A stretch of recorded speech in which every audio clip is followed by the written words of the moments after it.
There's a strange peace in the early morning, before the world wakes, before I open my eyes. In those first breaths, I almost remember what it's like to just be me, unbroken, whole.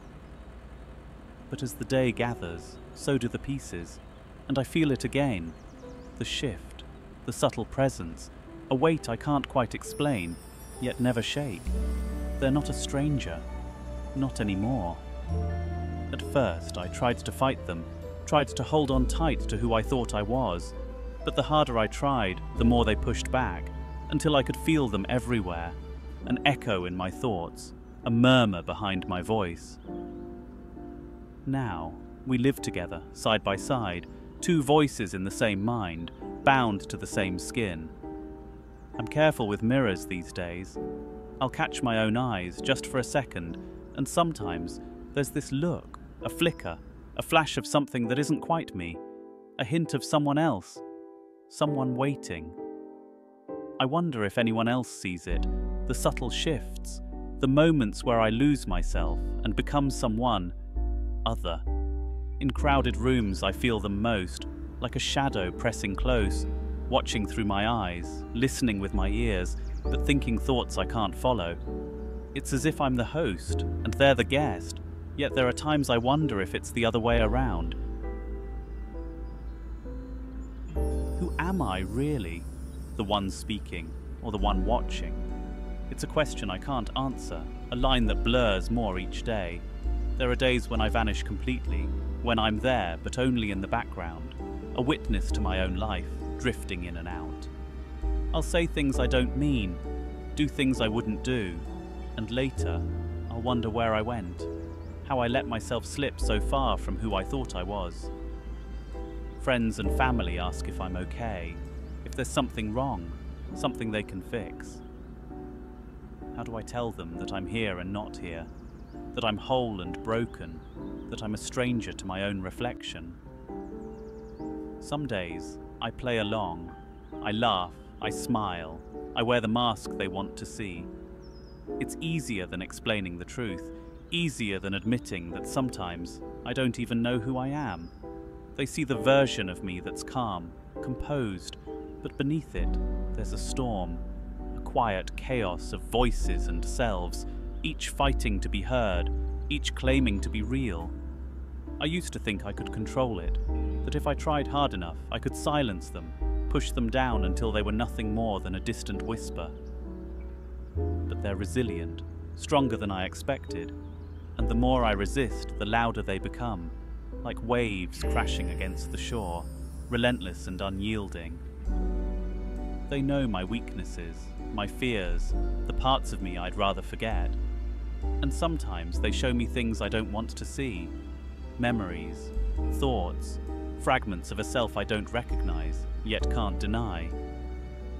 I wonder if they feel trapped, too, if they're just as lost, bound to this body with me, two halves of a fractured whole, each searching for a way to be seen.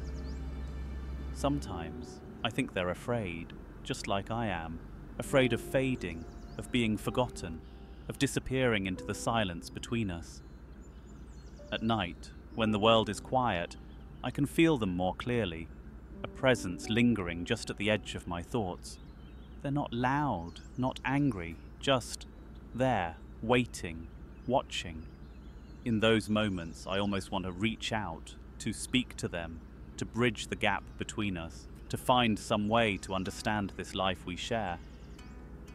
But there's a fear that holds me back, a fear that if I let them in, I'll lose myself completely, that I'll become a ghost in my own mind, a memory fading in the shadow of someone else. So I hold my silence, and they hold theirs. Two souls bound by a fragile thread, each waiting for the other to break. And yet, despite the fear, there's a part of me that feels a strange kinship with them, a connection I can't explain. We're both trapped here, after all, both searching for a way to be whole, both yearning for a sense of peace that seems always just out of reach. We wake together every morning, move through the motions of a life we both share.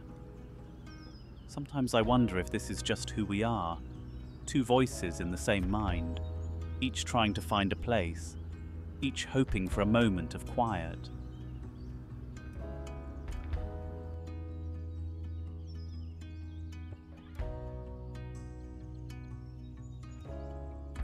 In the end, I don't know how this will end, if one of us will fade, if one voice will fall silent.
But for now, we're here, in this shared silence, two selves in one body, bound by the weight of existence, bound by the search for a peace that only comes in that first fragile moment of morning, when, just for a breath, I feel whole.